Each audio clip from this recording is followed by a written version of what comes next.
దేవుని నామమునకి స్తోత్రములు కలుగును గాక. మరొకసారి ఈ సాయంత్రకాల సమయంలో మనమందరం కూడా దేవుని యొక్క సన్నిధిలో మనం చేరి ఉన్నాం. మన రీతిగా దేవుడు తన వాక్యం ద్వారా మనతో మాట్లాడలాగిన దేవుని సన్నిధిలో మనం ముందుకు సాగుదాం. పూర్తిగా దేవుడు మనకు ఈ గొప్ప అవకాశం అనుగ్రహించినట్టుగా దేవుని కార్యం జరిగించలాగిన దేవుని సన్నిధిలో ముందుకు సాగుదాం. మన రీతిగా చక్కటి మాటలు మనం చూస్తూ ఉంటున్నాం. నిజంగా ప్రతిసారి దేవుడు మనకు కొత్త అవకాశము ఒక సమయము దేవుడు మనకు అనుగ్రహిస్తూ ఉన్నాడు. నిన్నటి దినాన ఒక దిన ఉపవాస ప్రార్థన అక్కడ జరగడానికి దేవుడు సహాయం చేస్తున్నాడు. అలాగనే ఈ రోజున కృతజ్ఞత కూడికగా మరి దేవుని సన్నిధిలో మరి ఉండడానికి దేవుడు సహాయం చేస్తూ ఉన్నాడు. మరి ఒక కృతజ్ఞత కూడిక ఎందుకు అంటే చిన్న దినాన చేసినటువంటి ప్రార్థన దేవుడు అద్భుతం జరిగించి ఉన్నాడని, చేశాడని నమ్మకము, విశ్వాసము, నిరీక్షణ కలిగి కృతజ్ఞతాస్తుతులు చెల్లించడానికి కృతజ్ఞత కూడికను వారు ఏర్పాటు చేసుకున్నారు. హల్లెలూయా, హల్లెలూయా. దేవుని వాక్యము సెలవిస్తున్న మాట మనం చూస్తున్నాం. ప్రతిసారి దేవుడు క్రొత్తగా మనతో మాట్లాడుతూ ఉన్నాడు. ఏం చేస్తున్నాడు? క్రొత్తగా మాట్లాడుతూ ఉన్నాడు. మరి క్రొత్తగా మాట్లాడుతూ ఉన్నప్పుడు మనం కూడా క్రొత్తగా కనబడాలి. ఎలా కనపడాలి? క్రొత్తగా కనబడాలి. క్రొత్తగా కనబడాలంటే మీరు కొత్త కొత్త చీరలు కట్టుకొని రావడం అని కాదు దాని అర్థం. లేకపోతే కొత్త కొత్త డ్రెస్సులు వేసుకొని రావడం అని కాదు దాని అర్థం. ఏంటిది అని అంటే మనము ఆత్మీయంగా క్రొత్తగా కనబడాలి. నువ్వు చేసే ప్రతిరోజు చేసే ప్రార్థన ఏదైతే ఉందో ఆ ప్రార్థనలో క్రొత్తదనం కనపడాలి. నిన్నటి దినాన నువ్వు చేసిన ప్రార్థనకి ఈరోజు నువ్వు చేస్తున్న ప్రార్థనకి క్రొత్తదనం కనపడాలి. దేవుని వాక్యం మనం వింటూ ఉన్నాం. నిన్నటి దినాన మనం విన్నటువంటి వాక్యానికి ఈరోజు వినబోయే వాక్యానికి క్రొత్తదనం కావాలి ప్రభువా అని దేవుని సన్నిధిలో గోజాడి ఆయన సన్నిధికి రావాల్సిన వారమై ఉన్నాం. నువ్వు మాట్లాడితే క్రొత్తగా ఉండాలి. ఆమేన్, హల్లెలూయా. ఎలా ఉండాలి? క్రొత్తగా ఉండాలి. నీ క్రియలు క్రొత్తగా ఉండాలి. నీ జీవితం క్రొత్తగా ఉండాలి. నీ స్వభావము క్రొత్తగా ఉండాలి. నీ యొక్క పనులు క్రొత్తగా ఉండాలి ఆత్మీయంగా అని వాక్యము ద్వారా మనము చూడగలుగుతూ ఉన్నాం. ఆ మార్పు అనేది మనలో కలిగినప్పుడే ప్రేమ దేవుని బిడ్డల నిన్నటికి ఈ రోజుకి మనకు వ్యత్యాసము కనబడితేనే తప్ప దేవుని నామం మహిమపరచబడదు అన్న సంగతిని మనము జ్ఞాపకం చేసుకోవాలి. మనం నిన్నటి దినాన ఎలా ఉన్నామో అలా కాకుండా ఈ దినాన క్రొత్తగా కనబడడమే ఆత్మీయ జీవితంలో. అది మనం నేర్చుకున్నటువంటి దాంట్లో వస్తుంది తప్ప నేర్చుకోకుండా వచ్చేది ఎంత మాత్రము కాదు అన్న సంగతిని మనము జ్ఞాపకం చేసుకోవాలని దేవుని వాక్యము ద్వారా మనం ఇక్కడ చూస్తూ ఉన్నాం. హల్లెలూయా, హల్లెలూయా. సరే ప్రేమ దేవుని వాక్యంలోనికి మనం వెళ్దాం. దేవుని వాక్యాన్ని మనం గమనిద్దాం. లూకాసు వార్త 15వ అధ్యాయము 15వ వచనం మనం చదువుకుందాం దయచేసి. ఖర్చు చేసిన తర్వాత ఆ దేశమందు గొప్ప కరువు రాగా. అమ్మా 15వ అధ్యాయం నేను 5వ వచనం చదువు. అది దొరికినప్పుడు సంతోషముతో దానిని తన భుజముల మీద వేసుకొని ఇంటికి వచ్చి తన స్నేహితులను పొరుగు వారిని పిలిచి, మీరు నాతో కూడా సంతోషించుడి, తప్పిపోయిన నా గొర్రె దొరికినదని వారితో చెప్పును కదా. ప్రార్థన చేసుకుందాం. మా ఉనికిగా ప్రేమించిన మా పరలోక తండ్రి, ఈ నామానికి వందనాలు, స్తోత్రాలు, స్థుతులు, కృతజ్ఞతాస్తుతులు మేము చెల్లిస్తూ ఉంటున్నాం ప్రభువా. మరొకసారి మీ సన్నిధిలో చెవులు జ్ఞాపకం చేసుకునే వాక్యం ద్వారా మాతో సూటిగా, స్పష్టంగా, మాతో మీరు మీ అధికారం కలిగిన స్వరం చేత మాట్లాడి మమ్మల్ని తృప్తిపరచమని వినగలిగే చెవులు గ్రహించగలిగే హృదయమున మనస్సును మాకు అనుగ్రహించి మహిమ పొందమని యేసు క్రీస్తు నామములో అడిగి వేడుకుంటున్నాము తండ్రి. ఆమేన్. హల్లెలూయా. దేవుని వాక్యం సెలవిస్తున్నటువంటి మాటలు మనం చూస్తున్నాం. 4వ వచనం చదువునాను. 4వ వచనం 5, 6 వచనం బయటేసారు. మీలో ఏ మనుషునికైనను 100 గొర్రెలు కలిగి ఉండగా వాటిలో ఒకటి తప్పిపోయిన ఎడల అతడు 99 విడిచి అడవిలో విడిచిపెట్టి తప్పిపోయినది దొరకు వరకు దానిని వెదక వెళ్ళడా. అది దొరికినప్పుడు సంతోషముతో దానిని తన భుజముల మీద వేసుకొని ఇంటికి వచ్చి తన స్నేహితులను పొరుగు వారిని పిలిచి మీరు నాతో కూడా సంతోషించుడి, తప్పిపోయిన నా గొర్రె దొరికినదని వారితో చెప్పెను. హల్లెలూయా. హల్లెలూయా. ఈ రోజున సంతోషము దేంట్లో ఉంది? సంతోషం ఎలా వస్తుంది? సంతోషానికి గల కారణం ఏంటి? ఆనందాన్ని పొందుకోవడం ఎలాగా అని ఒక విషయాన్ని మనం ఇక్కడ గమనించి మనం చూసినప్పుడు దేవుని వాక్యము సెలవిస్తున్న మాటలు మనం ఇక్కడ చూస్తూ ఉన్నాం.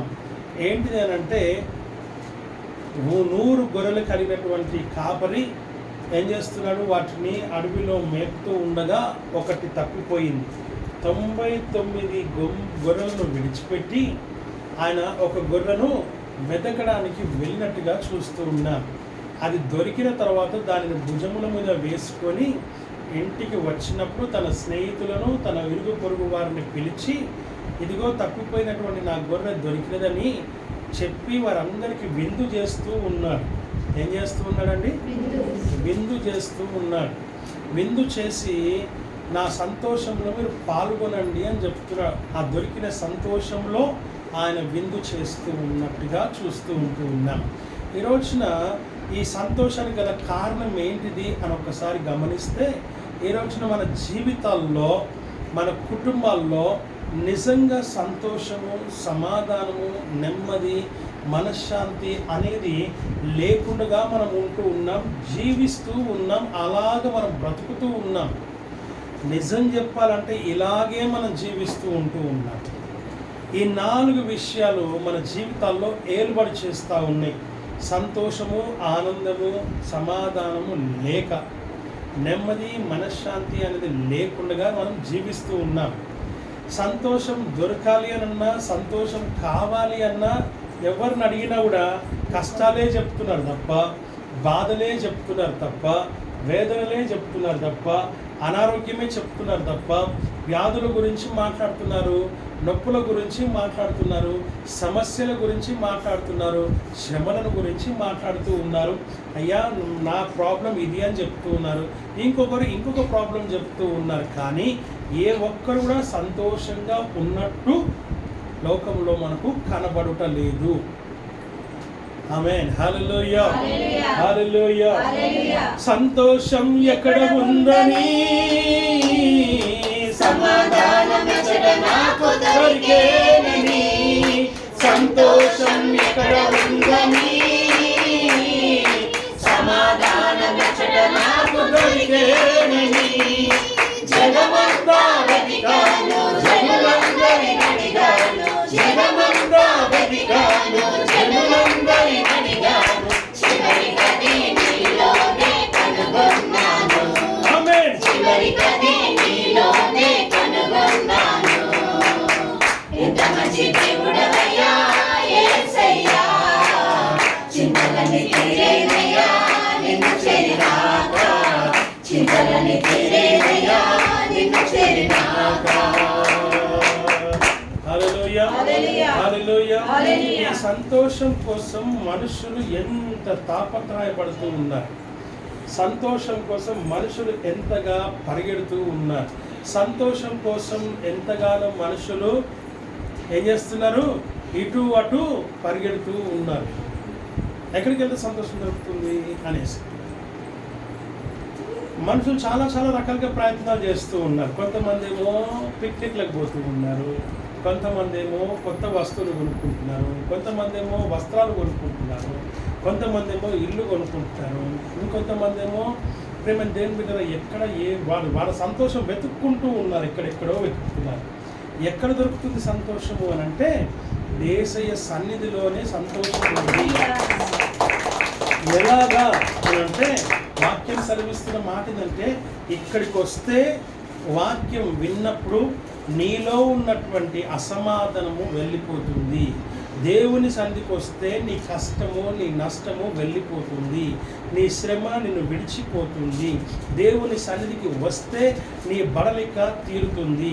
దేవుని సన్నిధికి వస్తే నీలో ఉన్నటువంటి అసహనము వెళ్ళిపోతుంది.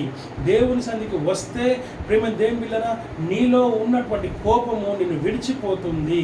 దేవుని సన్నిధికి వస్తే నీలో ఉన్నటువంటి అనారోగ్యము విడిచిపోతుంది.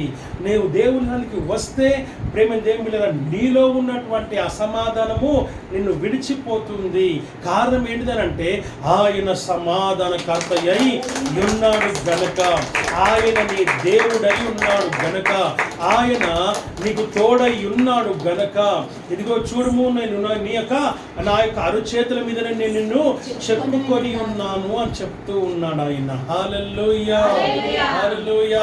కొలిమి వచ్చే వరకు నేను నిన్ను ఎత్తుకొని వాడును నేనే అన్నాడు ఆయన. హల్లెలూయా. నేను కార్యము చేయగా దానిని త్రిప్పివేయువాడు ఎవడు కూడా లేడు అని వాక్యం చెప్తూ ఉంది. ఇది నువ్వు గమనించదగిన విషయం. ఇక్కడ దేవునికి వస్తే ఇవన్నీ కూడా నీ నుంచి వెళ్ళిపోతాయి. ఆ విషయాన్ని నువ్వు గమనించాలి. నీవు సమాధానం గలదానమై ఇంటికి పొమ్మని యేసయ్య ఒక సహోదరితో చెప్పినాడు. అలాంటి సమాధానమే, అలాంటి జవాబే ఈ రోజున నీ దేవుడు నేడు నీకు అనుగ్రహిస్తూ ఉన్నాడు. నీవు ఇంటికి సమాధానం గలదానివై, సంతోషం గలదానివై, నెమ్మది గలదానివై, మనశ్శాంతి గలదానివై, నీవు స్వస్థ చిత్రాలవై ఇంటికి వెళ్ళదవు అంటున్నాడు ఆయన. ఆ సంతోషము నీ దగ్గర నుంచి ఎవరు కూడా తీసివేయలేరు అన్న సంగతిని నీవు జ్ఞాపకం చేసుకోవాలని వాక్యం ద్వారా మనం చూస్తూ ఉంటూ ఉన్నాడు. హల్లెలూయా. ఈ సంతోషము ఎక్కడ ఎవరిస్తున్నారంటే దేవుడే స్వయంగా నీకు ఇస్తూ ఉన్నాడు. లోదియా హృదయము దేవుడు తెరిచినట్టుగా నీ హృదయాన్ని తెరిచి ఆ సంతోషమును, ఆ సమాధానమును, ఆ నెమ్మదిని, ఆ మనశ్శాంతిని దేవుడు నీకు అనుగ్రహిస్తూ ఉన్నాడు. హల్లెలూయా. నీ విశ్వాసమే నిన్ను స్వస్థపరచును అన్నాడు ఆయన. నీ విశ్వాసమే నిన్ను బాగుపరచును అన్నాడు ఆయన. నీవు విశ్వాసం కలిగి ఉంటే ప్రేమ దేవుడి వాక్యం సెలవిస్తున్న మాట మనం చూస్తూ ఉన్నాం. నీకు జరగనిదంటూ ఏది కూడా లేదు. నువ్వు ఏ ప్రార్థన అయితే చేస్తున్నావో దేవుని దగ్గర, ఏదైతే దేవుని దగ్గర నువ్వు కన్నీరు కారుస్తున్నావో, ఏ మొర అయితే నువ్వు దేవుని దగ్గర పెడుతూ ఉన్నావో, ఏ గోచాటం అయితే నువ్వు దేవుని దగ్గర చేస్తున్నావో, ఆ అన్నిటి విషయంలో నీ దేవుడు నీకు జవాబు ఇచ్చు వాడై ఉన్నాడు. హల్లెలూయా. ఏమై ఉన్నాడు ఆయన? జవాబు ఇచ్చువాడే. అందుకని ఆయన నాకు మొరపెట్టుము నేను నీకు ఉత్తరం ఇచ్చేదను. నీవు నాకు మొరపెట్టుముని నేను నీకు ఉత్తరం ఇచ్చేదను. దేవుని వాక్యం సెలవిస్తున్న మాట మనం చూస్తుంటున్నాం. అతడు నాకు మొరపెట్టగా అతనికి ఉత్తరం ఇచ్చేదను. ఎంత చక్కటి మాటలు మనం చూస్తున్నాం. దేవునికి మొరపెట్టే వారి జీవితాల్లో దేవుడు జవాబునిచ్చువాడే కాదు, సమాధానం కూడా కలుగజేయదు. If you truly pray in the presence of the Lord, Lord will answer you. ఇది సత్యం, ఇది నిజం. నువ్వు నిజంగా దేవునికి ప్రార్థన చేస్తే నీ దేవుడు నీ ప్రార్థనకు జవాబు చేస్తాడు. హల్లెలూయా హల్లెలూయా. ఆ విషయాన్ని గమనించాలని వాక్యం ద్వారా మనం చూస్తూ ఉన్నాం. అందుకే భక్తులు అంటున్నాడు, ప్రార్థన వినడి పావనుడా, ప్రార్థన మాకు నేర్పుమయా, ప్రార్థన వినడి పావనుడా, ప్రార్థన మాకు నేర్పుమయా, శ్రేష్టమైన భావము కూర్చి శిష్య బృందముకు నేర్పితివి, శ్రేష్టమైన భావము కూర్చి శిష్య బృందముకు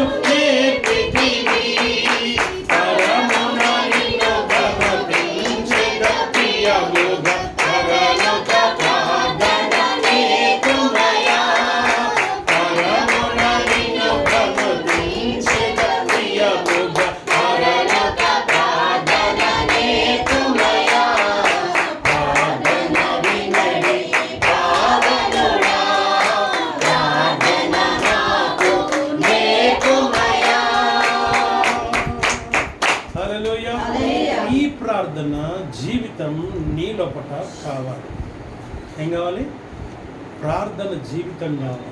దేవునికి ప్రార్థన చేసే జీవితం కావాలి. మన కష్టం వస్తే మనము ప్రార్థన చేయడం పక్కకు పెడితే ఎవరికి చెప్పుకుంటాం? ఇందాక చూసినాక ఇరుగు పొరుగు, బంధువులు, స్నేహితులు, తల్లి తండ్రి, అక్క చెల్లి, అన్న తమ్ముడు, రైట్? ఇట్లాంటి వాళ్ళకి మనం చెప్పుకుంటాం మన కష్టం. మనకు ఎవరైతే బాగా క్లోజ్గా ఉన్నారో వాళ్ళకి ఇంకా చెప్పుకుంటాం. ఇక మొత్తం చెప్పేస్తాం, మన హృదయంలో ఉన్నదంతా చెప్పేస్తాం. దేవునికి ఎప్పుడు చెప్పినావా? ఆమేన్, హల్లెలూయా. ఎప్పుడన్నా నీ దేవునికి నీ కష్టాన్ని మొత్తం చెప్పినావా? హల్లెలూయా, హల్లెలూయా. దేవునికి తప్ప ఇంకెవ్వరికి చెప్పకుండా నువ్వు ఉన్నావా? దేవుని వాక్యం సెలవిస్తున్న మాట, నాకు మొర్ర పెట్టు అన్నాడు. ఎందుకు? వై ఎందుకు? Question mark. ఎందుకనంటే మనుషులకు చెప్తే, ఇప్పుడు ఈ సిస్టర్ చెప్తే ఏం చేస్తుంది? ఈ సిస్టర్ ఇంకో సిస్టర్ చెప్తుంది, ఆ సిస్టర్ ఇంకో సిస్టర్ చెప్తుంది. ఇది బీబీసీ న్యూస్ అయిపోతుంది. ఏం న్యూస్ అయిపోతుంది? ఇంటర్నేషనల్ న్యూస్ అయిపోతుంది. డిస్ట్రిక్ట్ పోతుంది, స్టేట్ పోతుంది, నేషనల్ పోతుంది, ఇంటర్నేషనల్ న్యూస్ అయిపోతుంది. అంతమందికి చెప్పేస్తాం. వాళ్ళు ఏదో కష్టం కొద్ది చెప్పుకుంటే వీళ్ళు మొత్తం దాన్ని పెంట చేసేస్తారు. అందుకని ఆయన నాకు మొరపెట్టు, నేను నీకు ఉత్తరం ఇచ్చాను. హల్లెలూయా, హల్లెలూయా. దేవుని వాక్యం సెలవిస్తున్నామా? నాకు మాత్రమే దేవుని మొరపెట్టమని దేవుడు చెప్తే మనమేమో దేవుని వదిలిపెట్టి ఎవరెవరికో మనం మొరపెడుతున్నాం, ఎవరెవరికో మనం చెప్పుకుంటున్నాం, ఎవరెవరికో మనం తెలియజేస్తూ ఉన్నాం. తద్వారా మన యొక్క ఇంటి గుట్టు రఫ్ట్ అవుతుంది. ఆ విషయాలను గమనించాలి. దేవుని దగ్గర మొరపెట్టు. ఎంత మొరపెడతావో అంత మొరపెట్టు. ఎంత కన్నీరు కారుస్తావో అంత కన్నీరు కారు. ఎంత ఏడుస్తావో అంత ఏడు. ఎంతగా నీ భారాన్ని దించుకుంటావో అంతగా దించుకో దేవుని దగ్గర. ఎవ్వరు చెప్పొద్దు. ఆమేన్, హల్లెలూయా. దేవుని వాక్యం సెలవిస్తున్న మాట మనం చూస్తూ వచ్చినాం. కాబట్టి మన ఆత్మీయ జీవితంలో మనకు కలుగుతున్నవన్నీ కూడా లోకంలో అందరికీ కలుగుతున్నాయి. నీకు ఒక్కదానికి ఏం కలగట్లేదు, నీకు ఒక్కడికే ఏం కలగట్లేదు, అందరికీ కలుగుతున్నాయి. ఇది సేవకులకు కూడా వర్తిస్తుంది ఖచ్చితంగా. ఆమేన్, హల్లెలూయా. సేవకుడు ఏ సేవకుడు నాకు కలగట్లేదు అని అంటే అది ఒట్టి మాటనే. గట్టి మాట ఏంటంటే అందరికీ ఇవే సమస్యలు. అది ఒక్క విషయాన్ని మనం ఇక్కడ జ్ఞాపకం చేసుకోవాల్సిన సత్యం ఏంటంటే, ఏ విషయమైనా సరే నీ దేవునికి నువ్వు మొరపెట్టుకునే కృప దేవుడు నీకు అనుగ్రహించినాడు అని అంటాడు. ఆయన చక్కటి మాట చెప్తాడంటే, ఎవ్వరికి నిరీక్షణ లేదు కానీ మనకిచ్చాడు ఆ నిరీక్షణ. ఎవరికి ఇచ్చాడు? దేవుని బిడ్డలకు మాత్రమే నిరీక్షణ ఉంది. నువ్వు ఆ విషయాన్ని గమనించాలి. హల్లెలూయా, హల్లెలూయా, హల్లెలూయా. నువ్వు ఆ విషయాన్ని గమనించి దేవుని సన్నిధిలో నువ్వు ముందుకు సాగాలి. ఇక్కడ ఏం చేస్తున్నాడు ఆయన? ఇరుగు పొరుగు వారిని కూడా పిలిచినాడు, బంధువులను పిలిచినాడు, స్నేహితులను పిలిచాడు. తన సంతోషంలో ఏం చేస్తున్నాడు ఆయన? తను పోగొట్టుకున్నప్పుడు గొర్రెను తిరిగి పొందుకున్నాను, వెదకి రక్షించుకున్నాను అనే సంతోషంలో అందరినీ పిలుస్తూ ఉన్నాడు. 6వ వచనం చదువుతున్నాను. ఏమంటున్నాడు? నాతో కూడా సంతోషించుడి. అంతే ఉందా? తప్పిపోయిన నా గొర్రె దొరికినదని వారితో చెప్పును కదా. హల్లెలూయా. వారితో చెప్తూ ఉన్నాడు. ఏం చెప్తున్నా? సాక్ష్యం ఇవ్వాలి. నీ దేవుడు నీ జీవితంలో ఒక గొప్ప కార్యం చేశాడన్న సంగతిని ఇతరులకు తెలియజేయాలి. నీ కష్టాలుగా నువ్వు చెప్పాల్సింది. నీ జీవితంలో దేవుడు చేసిన మేలును ఇది చెప్పండి, ఇది చెప్పాలి. వాళ్ళని ఎందుకు పిలిచాడంటే, ఎందుకు పిలిచాడంటే ఈ సాక్ష్యం చెప్పడానికి, ఈ సువార్తను ప్రకటించడానికి. ఇది ఒక సువార్త. ఇది ఏ సువార్త? ఇది దేవుని సువార్త. మన జీవితంలో దేవుడు చేసిన మేలును మన బంధువులకి, స్నేహితులకి, ఇరుగు పొరుగు వారికి వాళ్ళు నార్మల్గా పిలిస్తే రాదు. విందు చేస్తున్నామంటే వస్తారు. అప్పుడు ఏం చేయాలి? మనము సాక్ష్యం ఇచ్చి దేవుని నామాన్ని మహిమపరచాలి. అప్పుడు వినరా అందరూ? మన సువార్తనా కాదా? సువార్తనా కాదా? హల్లెలూయా, హల్లెలూయా. సువార్త ఎట్లా ప్రకటించాలో? మాకు ఆ పిలుపు లేదు కదా, మాకు ఏర్పాటు లేదు కదా, మాకు ఎన్నిక లేదు కదా, అన్ని దొంగ మాటలు చెప్తా ఉంటాం. ఇట్లా చేయండి, ఇది కరెక్ట్. అందుకనే ఆ సంతోషమును ఆ సాక్ష్యముగా మలిచి విందు ఏర్పాటు చేసి వాళ్ళకి సాక్ష్యము ఇవ్వండి. దేవుని గొప్ప కార్యం వాళ్ళకు కూడా తెలుస్తుంది. వాళ్ళ కష్టం వచ్చినప్పుడు నీ దగ్గరకు వచ్చి అడుగుతారక్క, చెల్లి, అన్నా, తమ్ముడు, నువ్వు ఆ రోజు విందు చేశావు, సాక్ష్యం చెప్పావు, దేవుని పట్ల గొప్ప కార్యం చేశాను, ఎలా జరిగింది, నాకు కూడా నేర్పించవా, నాకు కూడా తెలియజేయవా ఎలా చేయాలో అని ఆయన వచ్చి నేను ఒక్కరు వచ్చి అడిగినా చాలు. 100 మందిలో ఒక్కరు వచ్చి నేను అడిగినా ఆ దినం యొక్క విందు, ఆ సాక్ష్యము ఒక్కరిలో పనిచేసింది. ఆ ఒక్క ఆత్మ రక్షించబడ్డము, పరలోకంలో ఒక గొప్ప విందు జరుగుతుంది. హల్లెలూయా. ఈ సంతోషమే మనకు కావాలి. అదే ఈ కృతజ్ఞత కూడికకు సాదృశ్యం. హల్లెలూయా, హల్లెలూయా. రెండో మాట 19వ అధ్యాయం లూకా సువార్త 19 దేవుని 5-6 వచనాలు మనం గమనించుకుందాం. యేసు ఆ చోటికి వచ్చినప్పుడు కన్నులెత్తి చూచి జక్కయ్య, త్వరగా దిగు, నేను నీ ఇంట ఉండవలసి ఉన్నదని చెప్పి అతనితో చెప్పగా అతడు త్వరగా దిగి సంతోషముతో ఆయనను చేర్చుకొనెను. దేంతో ఎలా చేర్చుకున్నాడంట? ఎలా? చెక్కయ్య అంటేనే అందరికీ ఇష్టం లేని పేరు. లొకాలిటీలో, కాలనీలో, ఆ ప్రాంతం అంతటిలో ఆయన అంటే ఎవ్వరు కూడా ఇష్టపడని పేరు ఏదైనా ఉందంటే జక్కయ్య. ఈ జక్కయ్యను గురించి అందరూ కూడా చెడు అభిప్రాయం కలిగే ఉన్నారు. యేసయ్య మాత్రం లేడు. అందుకే యేసయ్యను చూడ్డానికి వచ్చినటువంటి వ్యక్తి, ఈయన లోకమంతా ద్వేషించినా ఈయన మాత్రము దేవుణ్ణి ప్రేమించినాడు, దేవుణ్ణి ఇష్టపడ్డాడు, యేసయ్యని ఇష్టపడి ఏం చేస్తున్నాడు? ఆయన్ని వెతుక్కుంటూ వచ్చి ఆయన ఎక్కడున్నాడో అక్కడ చూద్దామని వెళ్తే ఎవరు కూడా ఆయన్ని చూడనివ్వలేదు కనుక ఒక చెట్టు ఎక్కి కూర్చున్నాడు. ఆ చెట్టు ఎక్కి కూర్చొని ఆయన ఇంటికి వచ్చినప్పుడు చూద్దాం అనుకున్నాడు. అయితే వాక్యం సెలవిస్తున్న మాట ఏంటంటే ఆయన యేసయ్యని చూద్దామని వస్తే యేసయ్యనే ఆయన దగ్గరికి వచ్చాడు. ఎంత గొప్ప కార్యం! నువ్వు నిజంగా పరిపూర్ణ హృదయముతో, అందుకే వాక్యం అంటది, నీ పూర్ణ హృదయముతో, నీ పూర్ణ ఆత్మతో, నీ పూర్ణ శక్తితో, నీ పూర్ణ బలముతో నీ దేవుడైన యెహోవాను ప్రేమించవలెను. అలా ప్రేమించినట్లయితే వాక్యం సెలవిస్తుంది, నేనెవ్వరు కాదన్నా, నేనెవ్వరు వద్దన్నా, నేనెవ్వరు గుర్తించకపోయినా, నేనెవ్వరు ప్రేమించకపోయినా, నేనెవ్వరు ఇష్టపడకపోయినా, నేనెవ్వరు కూడా చూడకపోయినా, నేనెవ్వరు గుర్తించకపోయినా వాక్యం సెలవిస్తుంది, ఆయన నిన్ను చూచువాడై ఉన్నాడు, ఆయనని గుర్తించువాడై ఉన్నాడు, ఆయన ఎట్లకు వచ్చేవాడై ఉన్నాడు. ఆయన వచ్చి ఏమంటున్నాడు? జక్కయ్య, త్వరగా దిగి కిందికి రా అంటున్నాడు. నేను నీ ఇంట ఉండవలసి ఉన్నది అని చెప్పినాడు. అంతే. ఇక ఆ మాటకి జక్కయ్య తబ్బిబ్బైపోయేసి ఆయన త్వరగా దిగి సంతోషంతో ఆయన ఇంట ఆయన్ని చేర్చుకున్నట్టుగా చూస్తూ ఉన్నాడు. ఈ రోజున నీ ఇంటిలో ఆయన ఉండాలి, నీ గృహములో ఆయన ఉండాలి, నీ జీవితంలో ఆయన ఉండాలి, నీ మార్గములో ఆయన ఉండాలి, నువ్వు కూర్చున్న స్థలములో ఆయన ఉండాలి, నీవు నిలుచున్న స్థలములో ఆయన ఉండాలి, నీవు నడుస్తున్న మార్గం అంతట్లో ఆయన నీకు తోడుగా ఉండాలి. నిన్ను ఎత్తుకొని ఆయన నడిపించాలని వాక్యం ద్వారా మనము చూస్తూ ఉంటూ ఉన్నాం. జక్కయ్యకు ఒక్క ఇంటికే కాదు ఆయన వచ్చేది, నీ ఇంటికి కూడా ఆయన వస్తాడు, నీ ఇంటిని కూడా ఆయన దర్శిస్తాడు, నీ ఇంటిలో, నీ గృహంలోకి కూడా, నీ కుటుంబంలోకి కూడా ఆయన వచ్చేవాడైన సంగతిని నీవు గ్రహించాలని దేవుని వాక్యం ఇది ఆయన యొక్క నిన్ను ప్రేమించే ఆ గొప్ప హృదయం కలిగిన వాడు యేసయ్య అన్న సంగతిని జ్ఞాపకం చేసుకోవాలి. లోకమంతా ఆయన్ని తృణీకరించింది, లోకమంతా ఆయన్ని ద్వేషించింది, లోకమంతా ఆయన్ని వెలివేసింది, కానీ ఆఖరికి అక్కడికి వచ్చి ఆయన చూద్దామంటూ కూడా ఆయన్ని త్రోసేసినారు. కానీ యేసయ్య మాత్రము ఆయనని త్రోసేయలేదు. ఆయన దగ్గరికి సరాసరి వచ్చి జక్కయ్య అని పిలుస్తున్నాడు. ఏమని పిలుస్తున్నాడండి? జక్కయ్య అని పిలుస్తున్నాడు. పిలవగానే ఆయన లోపల ఒళ్ళంతా కరెంట్ షాక్ కొట్టినట్టు అయిపోయింది. నేను ఆయన్ని చూడడానికి వస్తే ఆయన ఎవరో తెలియదు నాకు, ఆయన ఎలా ఉంటాడో కూడా తెలియదు నాకు.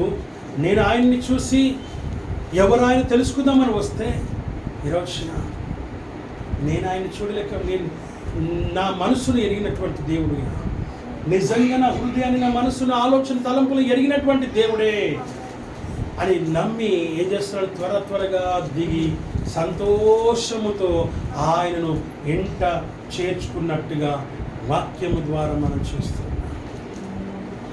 నిజంగా హృదయపూర్వకంగా నువ్వు దేవుని దగ్గరికి వస్తే, పట్టుదలతో దేవుని దగ్గరికి వస్తే, నిజంగా హృదయపూర్వకంగా మనపూర్వకంగా నువ్వు దేవుని దగ్గరికి వస్తే, నీ దేవుడు నిన్ను ఎప్పుడు కూడా గుర్తించకుండా ఉండేవాడు కాదు.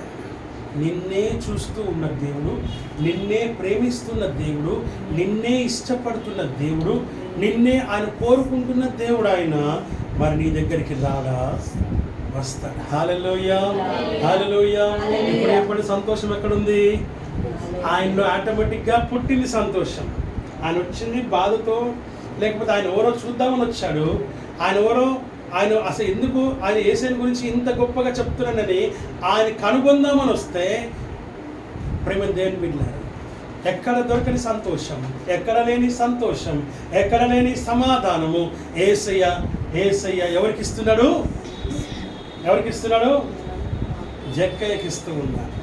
జక్కయ్య హృదయాన్ని, జక్కయ్య మనస్సును, జక్కయ్య ఇంటిని, జక్కయ్య గృహమును, ఆమేన్, హల్లెలూయా, ఆయన జీవితాన్ని సంతోషమయంగా చేసేసినాడు. ఎంత గొప్ప కార్యం తన జీవితంలో. ఇప్పుడు జక్కయ్య ఊరుకుంటాడా జక్కయ్య? మనమైతే వచ్చిండు, పిలిచిండు, ఇది చేసిండు, మా ఇంటికి వచ్చిండు, తిన్నడు, పోయిండు, అనేకులు మా ఇంటికి వచ్చిండు, మా ఇంట్లో వేసే అడుగుపెట్టింది, అంతవరకే మనం. మా ఇంటికి ఎంతమంది వచ్చారు తెలుసా అని చెప్పుకుంటాం. మన గురించే మనం చెప్పుకుంటాం, వేసే గురించి కూడా చెప్పాం. కనీసం మనం ఎవరి గురించి చెప్పుకుంటాము? మన గురించే చెప్పుకుంటాం. దేవుని వాక్యం సెలవిస్తున్న మాట మనం చూస్తూ ఉంటున్నాం. దేవుని బిడ్డలారా, అందుకే ఇక్కడ వాక్యం సెలవిస్తుంది, జక్కయ్య జీవితమే మారిపోయిందా? మారిందా? మారలేదా? మారమల్సి వచ్చిందా లేదా? రక్షణ వచ్చిందా లేదా? ఎలా అంటే, ఆయన అక్రమముగా సంపాదించింది మొదటిగా దేవునికి పంచిపెట్టలేదు. తన ఆస్తిలో సగ భాగం మొదటిగా బీదలకు ఇచ్చేసాడు. అది మార్పు. సంపాదించింది పక్కకు పెట్టేసేయండి. తన పిత్రార్జితం ఏదైతే ఉందో దాంట్లో నుంచి సగం ఆస్తి మొదటిగా బీదలకు ఇచ్చాడు. అక్కడ నిజమైన మార్పు కలిగింది అని చెప్పడానికి అదొక నిదర్శనం. ఆ తర్వాత తన అక్రమంగా సంపాదించింది అది కూడా ఇచ్చేసాడు. మొత్తానికే ఇచ్చేసాడు. అదైతే మొత్తానికే ఇచ్చేసాడు. ఇది సగం ఇచ్చాడు, అది మొత్తం ఇచ్చేసాడు. అక్కడ మారు మనసు, సంతోషం, తన జీవితమే మారిపోయింది, బ్రతుకు మారిపోయింది. ఇంటికి వెళ్ళేసరికల్లా ఈయన ముఖంలో ప్రేమ దేవుని బిడ్డలారా, ఆ సంతోషం, భార్య, పిల్లలు అందరూ కూడా అప్పటి వరకు జక్కయ్యకున్నటువంటి చెడ్డ పేరు అంతా కూడా ఒక క్షణంలో తీరిపోయింది, ఒక క్షణంలో తుడిచివేయబడింది, ఒక క్షణంలో అది ప్రేమ దేవుని బిడ్డలారా మాయమైపోయింది. కారణం ఏంటి అనంటే యేసయ్య అతని జీవితంలో ప్రవేశించడం వల్ల. ఆ విషయాన్ని జ్ఞాపకం చేసుకోవాలని వాక్యం చూస్తూ ఉంటున్నాం. అదే 15వ అధ్యాయం 8 నుంచి 10 వరకు చదువుతుందాం. దయచేసి. ఈ స్త్రీకైనను 10 వెండి నాణములుండగా వాటిలో ఒక నాణము పోగొట్టుకుంటే ఆమె దీపము వెలిగించి ఇల్లు ఊడ్చి అది దొరుకు వరకు జాగ్రత్తగా వెతకదా అది దొరికినప్పుడు తన చెలికత్తెలను పొరుగువారిని పిలిచి నాతో కూడా సంతోషించండి, నేను పోగొట్టుకున్నటువంటి నాణెము నాకు దొరికినదని చెప్పి వారితో చెప్పును కదా. హల్లెలూయా. ఇంకేం చేస్తుంది? 10వ వచనం చదవా? అటువలే మారు మనసు పొంది ఒక పాపి విషయమై దేవుని దూతల ఎదుట సంతోషము కలుగునని మీతో చెప్పుచున్నాను. ఆమేన్, హల్లెలూయా. ఒక సహోదరి ఒక నాణెము పోగొట్టుకొని దాన్ని వెతికి దాన్ని దేవుని తర్వాత దొరికిన తర్వాత ఆ నాణెము దొరికిన సంతోషముతో తన చెలికత్తెలను, తన ఇరుగు పొరుగు వారిని పిలిచి ఆమె కూడా ఏం చేస్తుంది? విందు చేస్తుంది. ఒక పాపి రక్షింపబడడం ముఖ్యం. ఎవరు రక్షించబడడం ముఖ్యమండి? పాపి రక్షింపబడటం ముఖ్యం. దేవుని వాక్యం సెలవిస్తుంది. ప్రేమ దేవుని బిడ్డలారా, నీ అనారోగ్యము, నీ అస్వస్థత, నీ వ్యాధి, నీ రోగము బాగుపడాలి అని అంటే నేను చెప్పే మాట ఏంటంటే, దేవుడు నాకు నేర్పించిన మాటని మీకు చెప్తూ, నీ పాపం ఒప్పుకో. ఏం కావాలి? ఏం ఒప్పుకోవాలి? నీ పాపమును ఒప్పుకోవాలి. నేనేం పాపం చేశాను? నాకేం తెలుసు నువ్వేం పాపం చేశావు? నాకేం తెలుసు నువ్వేం తప్పు చేశావో? నాకేం తెలుసు నువ్వేం అబద్ధం ఆడావో? నాకేం తెలుసు నువ్వేం చెడు చూసావో? నాకేం తెలుసు నువ్వేం చెడు విన్నావో? నాకేం తెలుసు నువ్వు ఏ చెడు మార్గంలో పోయావో? అది నీకే తెలుసు. సో ఇప్పుడు ఏం చేయాలా? నువ్వే దేవుని సన్నిధిలో ఒప్పుకొని, ఒప్పుకోలు ప్రార్థన నీవు చేస్తే నువ్వు బాగవుతావు, నీవు స్వస్థత పొందుకుంటావు, నీవు సరి చేయబడతావు, నువ్వు సరిదిద్దబడతావు, నువ్వు బాగు చేయబడతావు, నువ్వు స్వస్థత నీకు కలుగుతుంది. దేవుడు నిన్ను మరలా లేవనెత్తుతాడు. హిజ్కియాను కదా లేవనెత్తినట్టు, హిజ్కియాను కదా దేవుడు బాగు చేసినట్టు, హిజ్కియా కదా దేవుడు మరలా 15 సంవత్సరాల ఆయుష్ను ఇచ్చినట్టు దేవుడు నీకు కూడా అనుగ్రహిస్తాడు. నీ పాపమును ఒప్పుకున్నట్లయితే. పాపము అనగానే ఏం పాపం చెప్పండి? గట్టి చెప్పాలమ్మా. పాపం అంటే ఏంటిది? ఆజ్ఞ అతిక్రమమే పాపము. పాపము చేయు ప్రతివాడు ఆజ్ఞను అతిక్రమిస్తూ ఉన్నాడు. నేను అన్నాను ఐజాక్ని, అయ్యా నువ్వు రా నా ఎంబడి ఇక్కడ దాకా పోదామన్నా.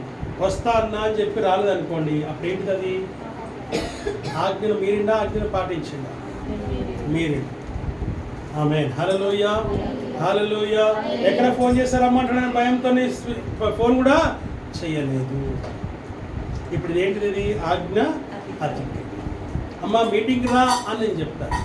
మీటింగ్కి రమ్మని చెప్తే మీటింగ్కి రాకుండా ఇంట్లోనే ఉన్నావు అనుకో, ఇప్పుడు ఏం చెప్తావు? దానికి అబద్ధం చెప్తావు. ఏం అబద్ధం చెప్తావు? చెయ్యి నొచ్చింది, కాలు నొచ్చింది, కడుపు నొచ్చింది, ఇంకేదో నొచ్చింది, ఇంకేదో అయ్యింది, అన్ని పనికి మాలిన మాటలు చెప్పి ఇప్పుడు చూడండి ఎన్ని అబద్ధాలు చెప్తున్నావు. ఇప్పుడు ఈ అబద్ధం దేవుడు అంగీకరిస్తాడా? ఈ పాపమును ఒప్పుకొని ఇలా ఎన్ని అబద్ధాలు, ఎన్ని పాపాలు, ఎన్ని దోషాలు, ఎన్ని అతిక్రమాలు, ఎన్ని తప్పులు నీవు నీ జీవితంలో ఈ రోజు ఉదయకాలం నుంచి దేవుడి యొక్క ఆరాధన దినమందు కూడా నువ్వు ఎన్ని అబద్ధాలు చెప్తున్నావు ఎవరికి తెలియదు. అది నీకే తెలుసు. అందు మళ్ళీ ఒకసారి చెప్తున్నది మాట ఏంటంటే, ఈరోజు ఎవరో చెప్పి ఒప్పియాల్సిన అవసరం కాదు, నీకు నీవే ఒప్పుకోవాలి దేవుని దగ్గర. ఎందుకంటే ఆ పాపము నువ్వు చేసావు కనుక, విన్నది నువ్వే, చూసింది నువ్వే, మాట్లాడింది నువ్వే, క్రియలు కూడా నీ దగ్గరనే ఉన్నాయి కనుక అవి నీకే తెలుసు కనుక అవి నువ్వే ఒప్పుకొని దేవుని దగ్గర ప్రార్థన చేసుకుంటే నీ వ్యాధి, నీ రోగము, నీ బలహీనత, నీ నొప్పి యావత్తు కూడా నిజం. ఒకసారి నాకు బాగా తలనొప్పి లేసింది, ఎందుకో డౌట్ వచ్చింది. నేనేం చేసినా నార్మల్గా ప్రార్థన చేసుకుంటాను. నాకు అనిపిస్తూ ఉంది, అరే పలాంది నేను చేయలేదు కదా, నేను వెళ్ళలేదు కదా, ఒకవేళ దాని గురించినేమో దేవుని దగ్గర ప్రార్థన చేసుకుందామని పాపపు ఒప్పుకోలు ప్రార్థన చేశాను. చేసి ప్రార్థన ముగించే లోపు నేను ఒప్పుకున్న వెంటనే తలనొప్పి వెళ్ళిపోయింది. హల్లెలూయా, హల్లెలూయా. బాగా చెప్పొచ్చావులే అన్నను. ఇట్లా కూడా జరుగుతుందా? ఇట్లా అయితే ఇట్లా ఎక్కడైనా శారడాలు వేసుకుంటే తగ్గుతుంది, అమృతాంజనం పెట్టుకుంటే తగ్గుతుంది, ఇంకే పెట్టుకుంటే జెండు బాంబు పెట్టుకుంటే తగ్గుతుంది, పెట్టుకొని కాసేపు అలా రిలీవ్ చేసుకుంటే తగ్గుతుంది. కానీ ఇట్లా ఒప్పుకుంటే తగ్గుతుందా? అరే ఒప్పుకొని చూడు. నువ్వు మర్చిపోయి ఉంటావు, గుర్తుకు లేదనుకో కాసేపు, ఆ ఒప్పుకొని అది కూడా ప్రార్థన చేయొచ్చు. ప్రభువా నేను ఏదైనా తప్పు చేశానేమో, ఏదైనా పాపం చేశానేమో, ఏదైనా నాకు అది గుర్తుకు నాకు రావట్లేదు, ఆ పాపమును క్షమించవా, ఆ పాపమును క్షమించవా, ఆ తప్పులు క్షమించవా, ఆ దోష అపరాధ క్రియలన్నీ కూడా క్షమించవా, దయతో నన్ను కరుణించి కృప చూపించి నీ రక్తం ద్వారా అయ్యా నువ్వు కల్వరి శిలువలో కార్చిన నీ యవన సజీవమైనటువంటి రక్తం నా నడినెత్తులు కరికాలు వరకు ప్రోక్షించి ప్రభువా కడిగి నన్ను శుద్ధీకరించు ప్రభువా, నన్ను శుద్ధీకరించు నాయన, నన్ను పవిత్రపరచు నాయన. నీ సన్నిధిలో నా శరీరంలో ఏ అపవిత్రత ఉండకూడదు ప్రభువా, ఏ పాపం ఉండకూడదు ప్రభువా, ఏ దోషం ఉండకూడదు ప్రభువా. ఒకవేళ అదే నన్ను ఇబ్బంది పెడుతుందేమో ఒక్కసారి జ్ఞాపకం చేసుకో. నాకు జ్ఞాపకం రావట్లేదు ప్రభువా, నాకు జ్ఞాపకం చేయి. ఒకవేళ చేయకపోయినా పర్వాలేదు, కానీ నేను వాటన్నిటిని ఒప్పుకుంటున్నాను ప్రభువా అని దేవుని దగ్గర ప్రార్థన చేస్తే నిశ్చయంగా నీ జీవితంలో ఆ తలనొప్పి పోతుంది. హల్లెలూయా, హల్లెలూయా. కొన్నిసార్లు శరీరానుసారంగా కూడా కొన్ని నొప్పులు వస్తాయి, మనకి రావని కాదు. అయితే వాటి విషయంలో కూడా దేవుని దగ్గర ప్రార్థన చేసుకోవచ్చు. అయ్యా ఈ శరీరం నీది, ఈ శరీరం నిర్మించిన వాడు నీవు, ఇది నీ పోలికలో ఉంది, ఇది నీ స్వారూప్యంలో ఉంది. అయ్యా నీ జీవము, నీ ప్రాణము, నీ ఆత్మ, నీ ఊపిరి నా శరీరంలో ఉన్నాయి. ఈ శరీరం నీది ప్రభువా, దయతో ఒక్కసారి నన్ను జ్ఞాపకం చేసుకొని.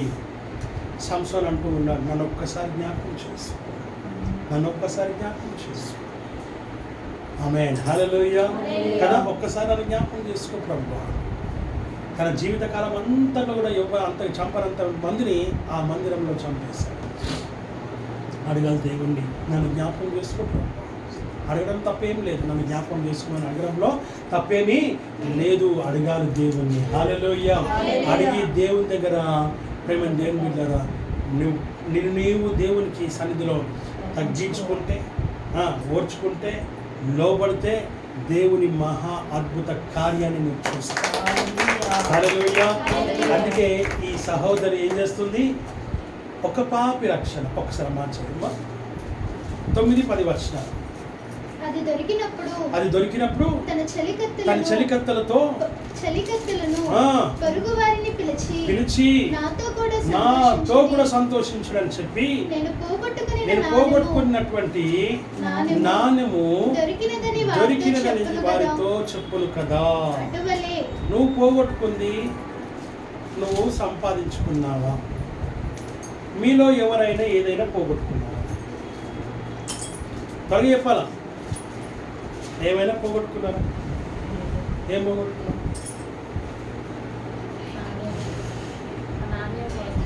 నువ్వు కూడా ఏం కాదు? వెండి. భాగ్య సారీ నేను ఏది పోగొట్టుకోలే. క్యాట్ మనం పోగొట్టుకున్నాం. ఇప్పుడు డౌట్, ఏం చెప్తే ఏం మాట్లాడతారో అని భయం. వేస్తారమ్మా బోలో. ఏం పోగొట్టుకోలేదా? ఏం పోగొట్టుకోలేదు? అన్నీ చెప్పండి. బంగారు. మేరీ, ఇద్దరు మేరీ. అమ్మ మీరేమో పోగొట్టుకున్నారు? మనశ్శాంతి పోగొట్టుకుంది సహోదరి. నువ్వేం పోగొట్టుకున్నావు? బంగారమే పోగొట్టుకున్నావు. హల్లెలూయా, హల్లెలూయా. సిస్టర్ చెప్పింది మంచిగా ఉంది. ఇంకో విషయం ఏంటంటే, దేవుని సన్నిధిలో ఒక గంట సేపు ప్రార్థన చేస్తాను. ఎప్పుడో ఒకసారి నువ్వు దేవుని దగ్గర ఒప్పుకుని ఉంటావు. ప్రభు ఈరోజు నుంచి నేను గంట ప్రార్థన చేస్తాను ఒప్పుకునే వాళ్ళు చాలామంది ఉన్నారు. ప్రభు ఉపవాస ప్రార్థన చేస్తాను ఒప్పుకునే వాళ్ళు చాలామంది ఉన్నారు. ప్రతి ఆదివారం ఈ సన్నిధిలో ప్రభు రెగ్యులర్గా వస్తాను ఒప్పుకునే వాళ్ళు ఎప్పుడు ఒప్పుకుంటారు? ఇవన్నీ 31 ఆమేన్, హల్లెలూయా. 1 జనవరికి ఒప్పుకుంటారు. తీర్మానాలతో ఒప్పుకుంటారు. ఒక్క సండే కూడా మిస్ కాను ప్రభువా. ఇంకొంతమంది టైంకి వస్తాను ప్రభువా. అయ్యా ప్రతి కూటమి అటెండ్ చేస్తాను ప్రభువా. ఇలాంటి మనం చాలా కదా. వాక్యం కూడా 3 చాప్టర్లు చదువుతాను ప్రభువా, ఆదివారం 5 చదువుతాను ప్రభువా. ఇలా ఒప్పుకున్న వాళ్ళు ఎంతోమంది ఉన్నారు. ఇప్పుడు ఇవన్నీ పోయినాయి. పోగొట్టుకున్నవి తిరిగి మళ్ళా సంపాదించుకోవాలన్నా వద్దా? ఇప్పుడు అవి దొరికినాయా? అసలు మనం వెతికితే కదా దొరకడానికి. అవి మనము వెతికితే అవి దొరుకుతాయి. అవునా కాదు? అన్ని వేళలా ఆదరించడి ఆత్మరూపిణికే వందనం. ఎన్ని తీరులా నిన్ను కొలిచినా తీర్చలేను నేను నీ రుణం. అన్ని వేళలా ఆదరించడి ఆత్మరూపిణికే వందనం. ఎన్ని తీరులా నిన్ను కొలిచినా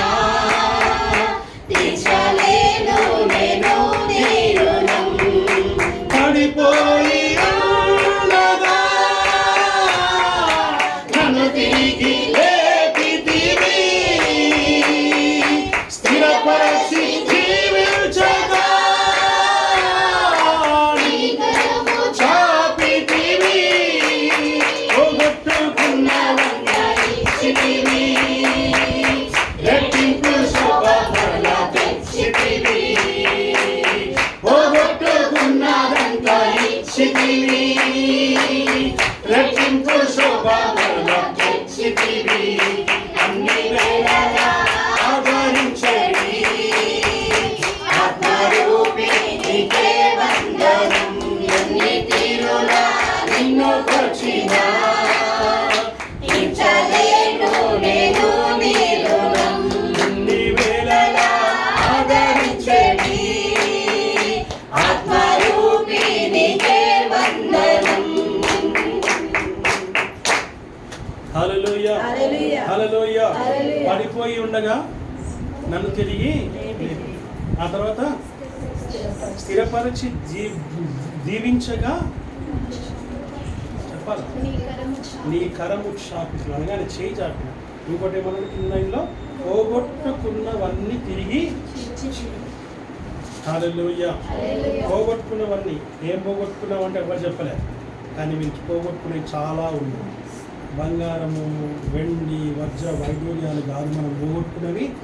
ఆత్మీయ జీవితంలో దేవుని సన్నిధిలో నువ్వు వాగ్దానం చేసిన వాటిని, నీ ఆత్మీయ జీవితానికి శాంతి, సమాధానం, నెమ్మది లేకపోవడానికి గల కారణం ఏవైతే నువ్వు ఒప్పుకున్నావో అవి చేయకపోవటం, వాటిని మరచిపోవటం, వాటిని ఎన్నడూ కూడా వెతకకపోవటం, పోగొట్టుకున్నవి ఏవి కూడా నువ్వు ఇంతవరకు వెతకలేదు కనుక నీకు మనశ్శాంతి కరువైంది, నెమ్మది కరువైంది, సమాధానం కరువైంది. రోజు రాత్రి నేను ప్రార్థన చేసేది ఇదే. ఏ పని అయినా ఎక్కడైనా ఏదైనా. మొన్న ఇంకోటి గుర్తుకొచ్చింది నాకు, ఇప్పుడో పాతది మళ్ళా ఒప్పుకున్నా. ఆమేన్ హల్లెలూయా. ఎందుకంటే ఐ వాంట్ పీస్. ఒక ఇంటికి పోయిన ఒక అబ్బాయి అంటున్నాడు ఐ వాంట్ పీస్. ఆమేన్ హల్లెలూయా. తల్లిదండ్రులతో తల్లిదండ్రుల పిల్లల మీద కంప్లైంట్ ఇస్తూ ఉంటే వాడు అన్నాడు అన్నయ్య ఇవన్నీ కాదు, ఐ వాంట్ పీస్ అన్నాడు. ఒకటే మాటలో తేల్చి పారేస్తాడు. అట్లాగా ఇందాక సిస్టర్ అన్నట్టు మనకు మనశ్శాంతి కావాలి. ఏం కావాలి? మనశ్శాంతి. ఎంతమందికి ఉంది మనశ్శాంతి అని అంటే ఎవ్వరికి లేదు. సమాధానం ఎంతమందికి ఉందని ఎవ్వరికి లేదు. ఆమేన్ హల్లెలూయా. నువ్వు సమాధానంగా ఉండాలి అని అంటే నువ్వు ప్రతిరోజు నువ్వు జ్ఞాపకం చేసుకుంటా ఉండు. నన్ను అడిగితే దాన్నే మారు మనసు అంటారు, దాన్నే రక్షణ అంటారు. ప్రతిరోజు జ్ఞాపకం చేసుకో, తప్పేం లేదు. నీ సొమ్ము ఏం పోదు, నీ బంగారం ఏం తగ్గిపోదు, నీ వెండి ఏం తగ్గిపోదు, నీ డబ్బులు ఏం తగ్గిపోతాయా? నీ ఇల్లు ఏమైనా ఒక రూమ్ కట్ అయిపోతుందా? రోడ్ కటింగ్లో ఏమైనా పోతుందా? పోదు. నువ్వు ఒప్పుకుంటూ ఉండు, జ్ఞాపకం చేసుకుంటూ ఉండు, అడుక్కుంటూ ఉండు దేవుని దగ్గర ప్రతిరోజు. ఏదైనా ఇష్టం అబ్బా, ఏదైనా ఉంటుంది, ఎక్కడైనా ఏమైనా జరిగిందేమో, ఏమైనా నేను మిస్బిహేవ్ చేశానేమో, ఎక్కడైనా నేను తప్పిపోయానేమో, ఎక్కడైనా నేను నీకు విరుద్ధంగా మాట్లాడనేమో, మాటల్లో తప్పిపోయానేమో, చూపులో తప్పిపోయానేమో, వినికిల్లో తప్పిపోయానేమో, నడకలో తప్పిపోయానేమో, అయ్యా చేతుల్లో తప్పిపోయానేమో, క్రియల్లో తప్పిపోయానేమో, ఎక్కడైనా ఏదైనా ఏ విషయంలోనో అయినా అయ్యా నేనే కాకుండా నా కుటుంబం ఎక్కడైనా తప్పిపోయిందేమో, నా తల్లి తప్పిపోయిందేమో, నా తండ్రి తప్పిపోయినాడేమో, నా పిల్ల తప్పిపోయిందేమో, నా కుమారుడు తప్పిపోయినాడేమో, నా కుమారుడు తప్పిపోయిందేమో, నా పిల్లలు తప్పిపోయినారేమో, అయ్యా ఒక్కసారి నన్ను జ్ఞాపకం చేసుకో నాయన తండ్రి యేసయ్యా అని దేవుని దగ్గర నువ్వు ఏం చేయాలి? ప్రార్థన చేస్తూ చేస్తూ చేస్తూ చేస్తూనే ఉండాలి. హల్లెలూయా. దేవునికి కావాల్సింది ఎప్పుడు కూడా నువ్వు ఒప్పుకునే జీవితం దేవునికి కావాలి. ఇప్పుడు చాలామంది అడుగుతారు ఏంటంటే, మొన్న ఒకడు అంటున్నాడు నాతో, ఏమంటున్నాడంటే లాస్ట్లో ఒప్పుకుంటానయ్యా, లాస్ట్లో నేను చచ్చిపోయే సమయానికి చచ్చిపోతున్నా నాకు తెలుస్తుంది కదా, అప్పుడు ఒప్పుకుంటా నేను దేవుని దగ్గర, అయ్యా నన్ను క్షమించిన ఆయన తప్పైపోయింది, నన్ను ఒక్కసారి జ్ఞాపకం చేసుకో, నన్ను పరలోకం చేర్చుకో అంటే అన్నాను. నేను అరే అట్లనే చేర్చుకుంటారా అన్నాను. దొంగనైతే చేర్చుకుంటాడు, శిలువ మీద నన్ను చేర్చుకోడా దేవుడు, చేర్చుకుంటాను కూడా చేర్చుకుంటున్నాను. నేనన్నా అరే వానికి తెలియని కూడా తెలియదురా నాయన, వాడు దొంగ సంగతి వాడికి కూడా, వాడిని ఏసే పక్కన సిలువ వేస్తారన్న సంగతి వాడికి తెలియదు, ఏసే పక్కన నాకు అవకాశం దొరుకుతుందని వానికి తెలియని కూడా తెలియదు. వానికి అవకాశం దొరికింది, వాడు ఒప్పుకున్నాడు రా నాయన, లాస్ట్ మినిట్లో అది ఒప్పుకున్నాడు, అవకాశం దొరికినప్పుడు ఒప్పుకున్నాడు. ఒప్పుకొని అంటున్నాడు అయ్యా నీ రాజ్యంలో వచ్చినప్పుడు నన్ను తన తప్పును కూడా ఒప్పుకుంటాడు. నేను దొంగని, నేను బందిపోటును, నేను తప్పు చేశాను అయ్యా, అరే మనం చేసిన తప్పురా, మనం చేసిన దానికి శిక్ష పడింది, కానీ ఈయన మాత్రము నీతివంతుడు, దేవుని కుమారుడు అని చెప్తున్నాడు. హల్లెలూయా. అందుకే వాక్యం సెలవిస్తున్న మాట ఏంటంటే, అప్పుడు ఆయన నేడే నువ్వు నాతో కూడా పరదేశంలో ఉండు అని చెప్పాడు రా నాయన. దానికి దీనికి పోలికేంటి? నీకు వానికి పోలికేంటి? హల్లెలూయా, హల్లెలూయా. అంటే వాళ్ళకి వాళ్ళు మలిచేసుకుంటున్నారు. అట్లా ఎవరికి వాళ్ళు మలిచేసుకుంటూ ఉన్నారు. దేవుని వాక్యాన్ని మలిచేసుకుంటూ ఉన్నారు. మలిచేసుకునేసి దేవుని వాక్యం సెలవిస్తున్న మాటలు మనం చూస్తూ ఉంటూ ప్రేమ దేవుని. అందుకే ఇక్కడ అన్న ఒక పాపి రక్షణ పొందడం చాలా అవసరం. ఒక పాపి రక్షణ పొందడం చాలా అవసరం. చూడండి ఒకసారి ఇదే 15వ అధ్యాయం. ఆ మెట్ల మీద ఎవరన్నారు? కిందికి రమ్మని చెప్తాను. 22 నుంచి 24 వచనం త్వరగా. అయితే తండ్రి తన దాసులను చూసి ప్రశస్త వస్త్రము త్వరగా తెచ్చి వీనికి కట్టి వీని చేతికి ఉంగరము పెట్టి పాదములకు చెప్పులు తొడిగించి క్రవ్విన పశువును తెచ్చి వధించుడి, మనము తిని సంతోషపడుదము. ఆమేన్. హల్లెలూయా, హల్లెలూయా. ఎవరి సంగతి ఇది? తప్పిపోయిన కుమారుని యొక్క స్టోరీ మనకందరికి బాగా తెలుసు. ఇంకా మనం మళ్ళీ డీప్లో మనకు పోవడం అవసరం లేదు. ఇక్కడ విషయం ఏంటంటే, ఆ కుమారుడు వచ్చాడు, తండ్రి యాక్సెప్ట్ చేశాడు, వానికి స్నానం చేయించారు, కొత్త బట్టలు తొడిగించారు, కొత్త చెప్పులు తొడిగించారు, మెడలో గొలుసేశారు, చేతికి ఉంగరం పెట్టినారు, తల మీద కిరీటం కూడా పెట్టినారు, బలమైన కొవ్విన దూడను కూడా వధించినారు. వాళ్ళు విందు చేస్తూ ఉన్నారు. దీంట్లో మరలా ఇక్కడ కూడా ఏమంటున్నాడంటే, వారు సంతోషపడినట్టుగా చూస్తున్నారు. ఏం చేసినట్టుగా చూస్తున్నాం? సంతోషపడినట్టుగా దేవుని వాక్యము ద్వారా మనం ఇక్కడ గమనిస్తూ ఉంటూ ఉన్నాం. హల్లెలూయా, హల్లెలూయా. ఆ కుమారుడు తప్పిపోయి, యవనస్తుడు తప్పిపోయి మరలా దొరికినాడంటే నిజంగానే వెతికితే దొరకలే. వారంతలో వాడే తెలుసుకొని దేవుని దగ్గరికి వచ్చావు. ఈరోజు నువ్వు కూడా తెలుసుకొని దేవుని దగ్గరికి రావాలి. హల్లెలూయా. నువ్వేం చిన్నపిల్లవు కావు. దేవుని దగ్గరికి నువ్వు రావాలి. వస్తే దేవుడు నిన్ను యాక్సెప్ట్ చేస్తాడు. నీ తప్పును ఒప్పుకుంటే, వాడు ఒప్పుకున్న పైన మనం చూస్తే నీ కుమారుని అనిపించుకున్నట్టు కానీ కదా, యోగ్యుని నేను కాదు, నీ పనివారు. అప్పుడు ఆ కుమారుడు అతనితో తండ్రి, నేను పరలోకమునకు విరోధముగాను నీ ఎదుట నేను పాపము చేసి ఉంటిని. ఇక మీదట నీ కుమారుని అనిపించుకొనుటకు యోగ్యుడను కాను అని చెప్తూ ఉన్నాడు. యోగ్యుడను కాదని చెప్తూ అప్పుడు అంటాడు, మీరు మారు మనసు రక్షించారు. ఆమేన్. హల్లెలూయా. అందుకు తండ్రి యాక్సెప్ట్ చేశాడు, అందుకు తండ్రి అంగీకరించాడు, అందుకు తండ్రి తిరిగి మరలా చేర్చుకున్నాడు. వట్టినే చేర్చుకోలేదు. ఇక్కడ కావాల్సిందంటే మారు మనసు కావాలి, రక్షణ కావాలి, దేవుని సందు నువ్వు ఒప్పుకునే జీవితం కావాలి. ఎప్పుడైతే నువ్వు ఒప్పుకుంటావో నీ జీవితం నీకు సంతోషం కలుగుతుంది, నీ తండ్రికి కూడా సంతోషం కలుగుతుంది, నీ ఆత్మీయ తండ్రికి కూడా సంతోషం కలుగుతుంది. ఆ విషయాన్ని మనం ఇక్కడ జ్ఞాపకం చేసుకోవాలని వాక్యం ద్వారా మనం చూస్తున్నాం. ఇక్కడ కొన్ని విషయాలు జరుగుతూ ఉన్నాయి. మొదటగా పాత వస్త్రం తీపిచ్చేశారు, ఆ తర్వాత స్నానం చేయించారు, ఆ తర్వాత బంగారు ఆభరణాలు తొడిగించారు, చెప్పులు కూడా తొడిగించారు. దీంట్లో చాలా మర్మాలు ఉన్నాయి. ఇవన్నీ కూడా ఒక్కొక్క పాయింట్లో మనం చూసినప్పుడు కొన్ని రోజులు పడుతుంది దాని గురించి మనం మాట్లాడాలంటే. పాదరక్షకులు అంటే దాని గురించి మాట్లాడడం చాలా లోతుగా ఉంటుంది. తర్వాత మరలా ఆభరణాలు తొడిగించినారు, వస్త్రాలు ధరింపజేసినారు, ఆయన స్నానం కూడా చేయించినారు. ఇవన్నీ ఒక అంశం కిందికి రావు, అనేకమైన అంశముల కిందకి వస్తాయి. వాటిలో జోలికి మనము పోవటానికి లేదు. ఆమేన్. హల్లెలూయా. అవన్నీ చేసిన తర్వాత వాక్యం సెలవిస్తుంది, అని అంగీకరించి వాళ్ళని ఏం చేస్తున్నారు? దేవుని సన్నిధిలో నిలబెడుతూ ఉన్నారు. దేవుని వాక్యం సెలవిస్తున్న మాటలు మనం చూస్తున్నాం. తప్పిపోయినావా? ఎక్కడ తప్పిపోయినావో ఆ తప్పిపోయిన దగ్గర నువ్వు ఏం చేయాలి? ఒప్పుకోవాలి. ఒప్పుకునే జీవితమే కావాలి. అప్పుడే నీకు నీ ఆత్మీయ జీవితానికి కూడా స్వస్థత, శరీర స్వస్థతనే కాదు, ఆత్మీయమైన స్వస్థత కూడా కావాలి.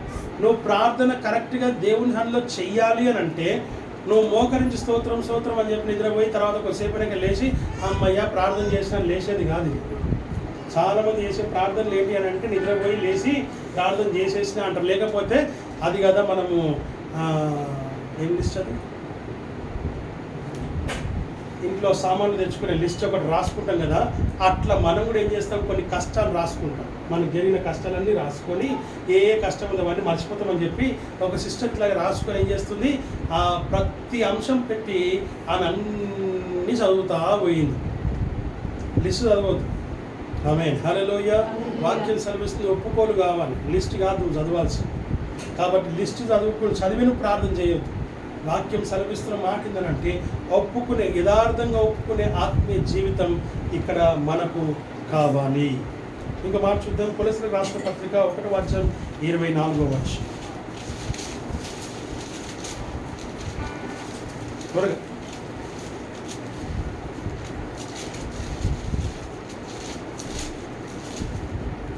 యోహాను కొలెస్ట్రాల్ రాష్ట్ర పత్రిక 1:24 ఇప్పుడు మీ కొరకు నేను అనుభవించుచున్న శ్రమలయందు, ఇప్పుడు మీ కొరకు అనుభవించుచున్నటువంటి శ్రమలయందు సంతోషించుచు సంఘము అను ఆయన శరీరము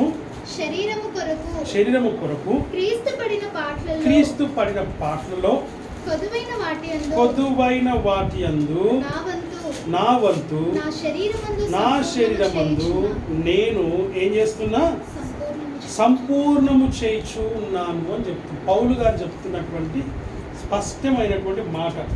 ఇప్పుడు మీ కొరకు నేను అనుభవించుచున్నటువంటి శ్రమలయందు సంతోషించుచున్నాను. ఆమేన్, హల్లెలూయా. శ్రమలయందు సంతోషించేటువంటి ఆత్మీయ జీవితం మనకు కావాలి. నిన్నటి దినాన్ని కూడా దేవుడు మనతో మాట్లాడాడు. ఈ రోజున మరొకసారి జ్ఞాపకం చేసుకుందాం. దేంట్లో సంతోషపడాలి మనం?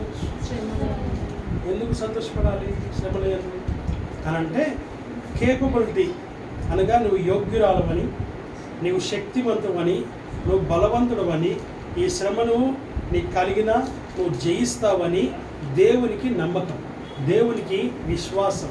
ప్రేమ దేవుని పిల్లలు, నువ్వు కూడా అదే నమ్మకం కలిగి, అదే విశ్వాసం కలిగి, అదే నిరీక్షణ కలిగి ఆ శ్రమలో నీవు జయించినప్పుడు దేవునికి మహిమ, నీకు సంతోషము కలుగుతుంది. శ్రమల యందు అతిశయపడే జీవితం కావాలి. శ్రమల యందు సంతోషించే జీవితం మనము అలవర్చుకోవాలి. ఎప్పుడు కష్టం ఉంది, బాధ ఉంది అనుకుంటా ముఖమంతా యాడ తీసుకొని గుమ్మడికాయ కానీ ఇంకొకరు తగ్గిస్తే ఎట్లుంటుందో అట్లుంటుంది మన ముఖాలు కొన్నిసార్లు. ఆమేన్, హల్లెలూయా.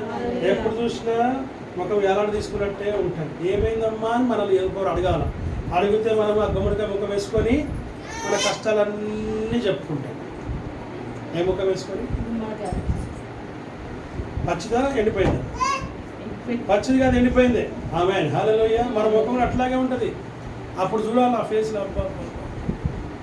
ఇంకా చెప్తుంటారు. మళ్ళీ అప్పుడప్పుడు కంటికి బొట్లు కూడా రావుతాయి మధ్యలోకి. మనం కూడా పోనీ లేక బాధపడకలేసలే అని వీళ్ళేదో పెద్ద ఓదార్చినట్టు అలా అన్నట్టు ఓదలేదా, అక్క ఈ సంగతి తెలుసా నీకు అని ఫోన్ చేస్తుంది. పిచ్చిది ఏడిచింది గుమ్మడికాయ ముఖం వేసుకొని. ఆమేన్, హల్లెలూయా. ఈ అక్కనేమో ఈ చెల్లెనేమో ఇంకొకరికి ఫోన్ చేసి అయిపోయి నీ పర్వంతా హాయ్. అందుకే ఎవ్వరికి చెప్పకండి. నీ బాధ ఏందో నువ్వే పడు, నీ శ్రమ ఏందో నువ్వే పడు. నాకు ఆకలి అయింది, ఐజ్ అక్కడే కూర్చున్నాడు, లేకపోతే కెత్తురాడు కూర్చు, మీరు తినండి. ఆకలి ఎవరు తినాలా చెప్పండి? తిన్నది ఎవరు? ఆయన తిన్నాడు. మరెవరికి తీరుతుంది ఇప్పుడు? నాకు తీరుతుందా? కాబట్టి నాకు ఆకలి అయితే నేనే తినాలా, నీకు ఆకలి అయితే నువ్వే తినాలా. నాకు కష్టం వస్తే నేనే ప్రార్థన చేసుకోవాలా, నీకు కష్టం వస్తే నువ్వే ప్రార్థన చేసుకోవాలి తప్ప. ఆమేన్, హల్లెలూయా. చెప్పాలి, కానీ ఎప్పుడు చెప్పాలో చెప్పే టైం కూడా ఉంటుంది. ఏది పడితే అది చెప్పేస్తూ ఉంటారు, చెప్పకండి. ఆమేన్, హల్లెలూయా. అందుకే ఇక్కడ వాక్యం సెలవిస్తుంది, సమస్తమైనటువంటి ఇప్పుడు మీ కొరకు నేను అనుభవించుచున్న శ్రమలయందు సంతోషించుచు సంఘము అను శరీరము కొరకు క్రీస్తు పడిన పాటలలో కొదువైన వాటి యందు వంతు నా శరీరము సంపూర్ణము చేయుచున్నా, నా శరీరము సంపూర్ణం చేయుచున్నా. క్రీస్తు అనే శరీరము ఏదైతే ఉందో, క్రీస్తు అనే శరీరం అనగా సంఘం గురించి చెప్తున్నాడు. యేసయ్య పడినటువంటి శరీరం పడిన పాటలు కాదు, క్రీస్తు అనే సంఘము శరీరము ఏదైతే ఉందో దాంట్లో కొదువైన వాటి పౌలు గారు పడుతున్నట్టుగా చూస్తున్నారు. ఆమేన్. హల్లెలూయా, హల్లెలూయా. అట్టి అవకాశం నాకు దొరికినందుకు నేను సంతోషిస్తూ ఆనందిస్తూ ఉన్నాను. ఇట్టి కృప దేవుడు నాకు అనుగ్రహించినందుకని ఆయన ఎంతో సమాధాన పడుతూ ఉన్నాడు, ఎంతో ఆనందపడుతున్నాడు, ఎంతో సంతోషపడుతున్నాడు. మనకు దొరికిన కష్టాలు, దేవుని కొరకు పడిన కష్టాలు మీరు ఎవరన్నా పడ్డారా? దేవుని కోసం పడ్డారు. మన కష్టాలు ఏం కష్టాలు? అవన్నీ కూడా మన ఇంటి కష్టాలు, మన ఒంటి కష్టాలు, మన కుటుంబ కష్టాలు, మన వ్యక్తిగత కష్టాలు, మన బాధలు, మన వేదనలు, మన financial problems, personal problems, family problems, ఇవన్నీ మనకు సంబంధించినవే. ఏ కూడా దేవుని కోసం నువ్వు పడినటువంటి శ్రమలు కావు. ఎందుకు నీకు అంత అతిశయం? ఎందుకు నీకు అంత గర్వము? ఎందుకు నీకు అంత ఆనందము? ఏదో నీ కొరకు ఆయన కోసం పడినట్టుగా, ఆయన కోసం ప్రార్థన చేసినట్టుగా, అయ్యా నీ కోసం నీ నామం కోసం నేను ఈ కష్టం పడతా, ఈ భారం నేను భరిస్తా అన్నటువంటి వాళ్ళు ఎవరైనా ఉన్నారా? హల్లెలూయా. ఆ విషయం జ్ఞాపకం చేసుకో. నీ ప్రార్థన అంతా నీ కష్టం కోసం, యేసయ్య కోసం ఎప్పుడు నువ్వు ప్రార్థన చేయలేదు. ఆమేన్. హల్లెలూయా. నువ్వు ఆ విషయాన్ని జ్ఞాపకం చేసుకో. యేసయ్య కోసం ఎందుకు ప్రార్థన చేయాలని అడిగితే ఒక విషయం నేను చెప్తా. ఆయన పౌలు గారు చెప్పినట్టుగా అదే మాట నేను కూడా చెప్తూ ఉన్నా. యేసయ్య ఏవైతే ఇంకా కొన్ని విడిచిపెట్టినాడో, సంఘ పరిచర్య శరీరం కోసం ఏవైతే వదిలిపెట్టినాడో వాటిని సంపూర్ణం చేయడానికే దేవుడు మనకు అవకాశం ఇచ్చాడు. ఆ అవకాశమును మనం సద్వినియోగం చేసుకొని ఈరోజున ఆ పాటల్లో కొన్నైనా 1, 2, 3 అయినా సరే వాటిని పడి దేవుని నామానికి మహిమ తీసుకొచ్చే ఆత్మీయ జీవితం మనం కలిగి ఉన్నాం. ఆమేన్. హల్లెలూయా. ప్రేమ దేవుడు అటువంటి ఆత్మీయ జీవితం, అటువంటి సంతోషకరమైన జీవితం ఈరోజు దేవుడు నీకు అనుగ్రహిస్తున్నాడు, సమాధానం అనుగ్రహిస్తున్నాడు, నెమ్మదిని అనుగ్రహిస్తున్నాడు. ఆయన సన్నిధిలో దొరికే సంతోషం కన్నా ఏ సంతోషం ముఖ్యమో కాదు. ఆ విషయాన్ని జ్ఞాపకం చేసుకొని దేవుని సన్నిధిలో మనం ముందుకు సాగుదాం. అటు రీతిగా దేవుని వాక్యము ఆశీర్వదించి దీవించును.